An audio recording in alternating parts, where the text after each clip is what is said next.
अस्सलाम वालेकुम और welcome back to lecture bytes.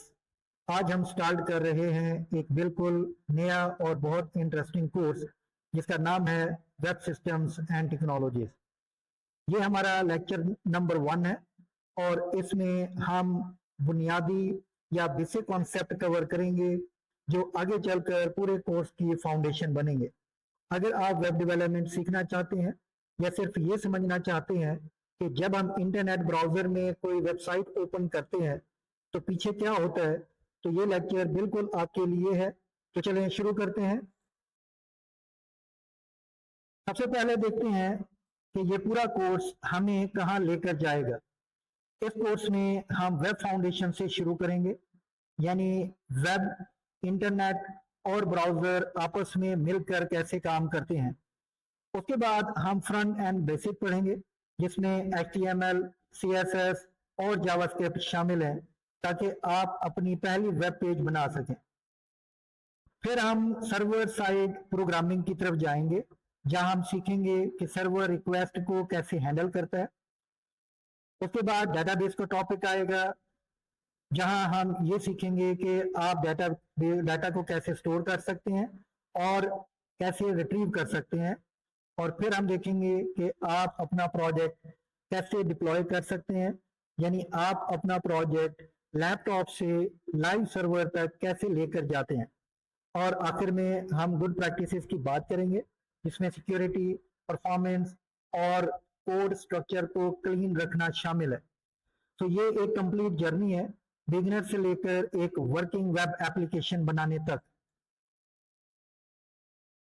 अब बात करते हैं आज के लेक्चर की, यानी आज हम क्या क्या सीखेंगे। सबसे पहले हम समझेंगे कि वेब असल में क्या है। उसके बाद हम देखेंगे कि इंटरनेट और वेब में फर्क क्या होता है।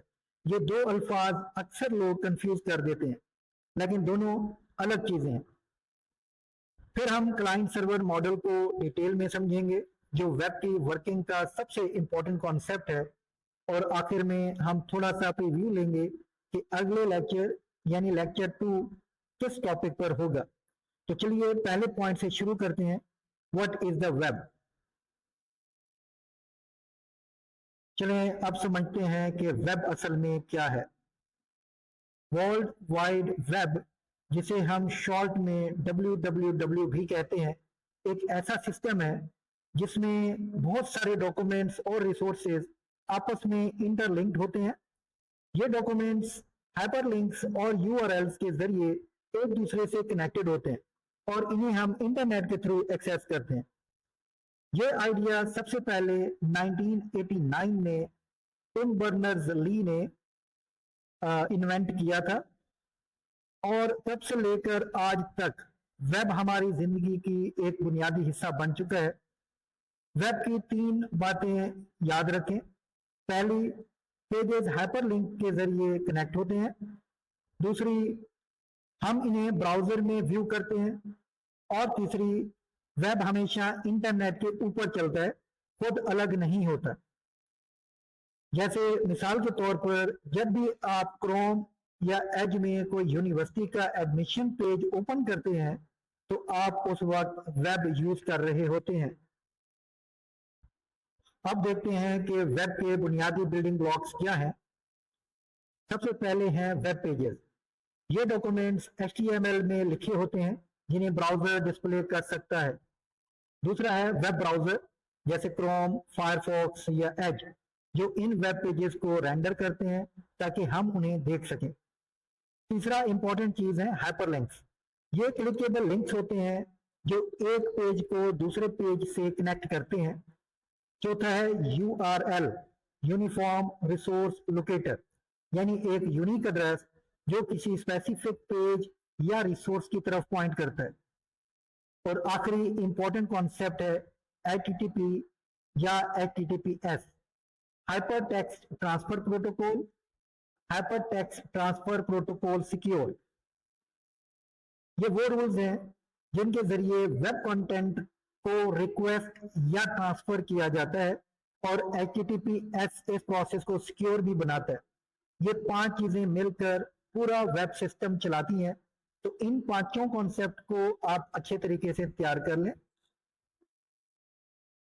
तो अब बात करते हैं इंटरनेट की, क्योंकि इंटरनेट और वेब को समझने के लिए पहले इनका फर्क क्लियर होना जरूरी है। तो इंटरनेट एक बहुत बड़ा ग्लोबल नेटवर्क है, कंप्यूटर और दूसरी डिवाइसेस का जो आपस में केबल्स, सैटेलाइट्स और वायरलेस सिग्नल्स के जरिए कनेक्ट होती हैं। इसे आप रोड्स और केबल्स की तरह समझ सकते हैं जो इंफॉर्मेशन कैरी करते हैं। इंटरनेट की तीन बुनियादी चीजें होती हैं। Number 1 physical infrastructure, number 2 routers and cable and number 3 global connectivity, यानी दुनिया भर की डिवाइसेस का आपस में जुड़े होना। तो याद रखें, इंटरनेट वो नेटवर्क है जो सब कुछ कैरी करता है, चाहे वो ईमेल हो, फोन कॉल हो या वेब ब्राउजर हो। और एक इंटरेस्टिंग फैक्ट कि इंटरनेट वेब से भी पहले एग्जिस्ट करता था। तो ये बात भी आप लोग याद रखें कि पहले इंटरनेट इन्वेंट हुआ था, उसके बाद वेब को इन्वेंट किया गया था। अब दोनों का साइड बाय साइड कंपेयर करते हैं ताकि फर्क बिल्कुल क्लियर हो जाए। लेफ्ट साइड पर है इंटरनेट, ये फिजिकल नेटवर्क या इंफ्रास्ट्रक्चर है जो केबल्स, सर्वर्स और राउटर से बना होता है। ये 1960s से एग्जिस्ट कर रहा है और ये हर तरह का ट्रैफिक कैरी करता है, चाहे वो ईमेल हो, वेब हो या फोन कॉल्स हो। अब देखते हैं राइट साइड पर, यानी वेब। वेब एक सर्विस है जो इंटरनेट के ऊपर चलती है। ये वेब पेजेस पर बेस्ड है जो हाइपरलिंक से कनेक्टेड होते हैं। वेब को 1989 में टिम बर्नर्स-ली ने इन्वेंट किया था, तो ये बात आप लोग याद रखें। और हम इसे ब्राउजर के जरिए HTTP या HTTPS प्रोटोकॉल यूज करते हुए एक्सेस करते हैं। तो सिंपल लफ्जों में इंटरनेट हार्डवेयर और नेटवर्क है, जबकि वेब उस नेटवर्क पर चलने वाली एक सर्विस है। तो अब बात करते हैं आज के सबसे इंपॉर्टेंट कॉन्सेप्ट की, क्लाइंट सर्वर मॉडल। ये मॉडल बताता है कि जब भी हम कोई वेबसाइट विजिट करते हैं तो पीछे क्या प्रोसेस चलता है। इसमें दो मेन पार्टीज होती हैं, क्लाइंट और सर्वर। क्लाइंट वो डिवाइस है जो यूजर यूज करता है, यानी हमारा लैपटॉप या मोबाइल जिस पर ब्राउजर चल रहा होता है और वो रिक्वेस्ट भेजता है। दूसरी तरफ होता है सर्वर, ये एक पावरफुल मशीन होती है जो डेटा स्टोर करती है और जब रिक्वेस्ट आए तो वो डेटा वापस भेजती है। क्लाइंट सर्वर को रिक्वेस्ट भेजता है और सर्वर उस रिक्वेस्ट का रिस्पॉन्स वापस भेजता है। यह साइकिल हर वेब इंटरेक्शन में होता है। सबसे इंपॉर्टेंट बात याद रखें, क्लाइंट हमेशा पहले रिक्वेस्ट करता है, सर्वर सिर्फ तब रिस्पॉन्ड करता है जब उसे पूछा जाए। तो ये क्लाइंट सर्वर मॉडल प्रोसेस भी कहलाता है, यानी क्लाइंट रिक्वेस्ट करेगा और सर्वर उस रिक्वेस्ट का रिस्पॉन्स वापस क्लाइंट को सेंड करेगा। चलिए अब इसे स्टेप बाय स्टेप देखते हैं कि एक रिक्वेस्ट कैसे ट्रैवल करती है। स्टेप नंबर 1, यूजर ब्राउजर में यूआरएल टाइप करता है। स्टेप नंबर 2, ब्राउजर उस यूआरएल की बेसिस पर एक HTTP रिक्वेस्ट इंटरनेट के जरिए भेजता है। स्टेप नंबर 3, सर्वर ये रिक्वेस्ट रिसीव करता है और उसे प्रोसेस करता है, यानी वो देखता है कि कौन सा पेज चाहिए और उसे जनरेट या लोकेट करता है। स्टेप नंबर 4, सर्वर अपना रिस्पॉन्स यानी रिक्वेस्टेड पेज वेब ब्राउजर को भेजता है। और आखिरी स्टेप नंबर 5, ब्राउजर उस रिस्पॉन्स को रिसीव करके पेज को स्क्रीन पर रेंडर कर देता है, यानी हम वेबसाइट देख पाते हैं।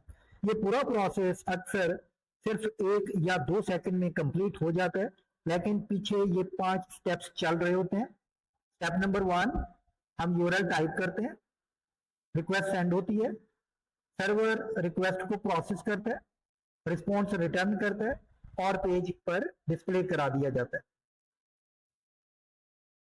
अब इस पूरे कॉन्सेप्ट को एक रियल लाइफ एग्जांपल से समझते हैं। फर्ज करें अहमद नाम का एक स्टूडेंट अपना क्रोम ब्राउजर ओपन करता है और टाइप करता है iub.edu.pk, यानी इस्लामिया यूनिवर्सिटी ऑफ बहावलपुर की वेबसाइट। ये रिक्वेस्ट अब इंटरनेट के जरिए ट्रैवल करती है। फिर IUB का सर्वर इस रिक्वेस्ट को रिसीव करता है और उसे प्रोसेस करता है और आखिर में IUB का होम पेज अहमद की स्क्रीन पर लोड हो जाता है। यही है क्लाइंट सर्वर मॉडल। चाहे वो कोई भी यूनिवर्सिटी हो, कोई भी वेबसाइट हो, ये प्रोसेस हर जगह सेम होता है। चलिए आज जो कुछ हमने सीखा उसे क्विकली रिकैप कर लेते हैं। पहली बात, वेब एक ऐसा सिस्टम है जिसमें लिंक्ड डॉक्यूमेंट्स इंटरनेट के जरिए एक्सेस किए जाते हैं। दूसरी बात, इंटरनेट ग्लोबल नेटवर्क है और वेब इस नेटवर्क के ऊपर चलता है। तीसरी बात, क्लाइंट सर्वर मॉडल में क्लाइंट हमेशा रिक्वेस्ट करता है और सर्वर हमेशा रिस्पॉन्ड करता है। और चौथी बात, हर वेबसाइट विजिट इसी रिक्वेस्ट रिस्पॉन्स साइकिल को फॉलो करती है, चाहे वो कोई भी वेबसाइट हो। ये 4 पॉइंट्स आज के लेक्चर का हिस्सा है। अगर ये क्लियर हो गए तो आगे आपने फाउंडेशन सॉलिड बना ली है। तो ये था हमारा lecture 1, introduction to web systems and technologies. अगले लेक्चर में हम सीखेंगे website versus web application, static versus dynamic websites, front end, back end and full stack development. तो तब तक के लिए अल्लाह हाफिज।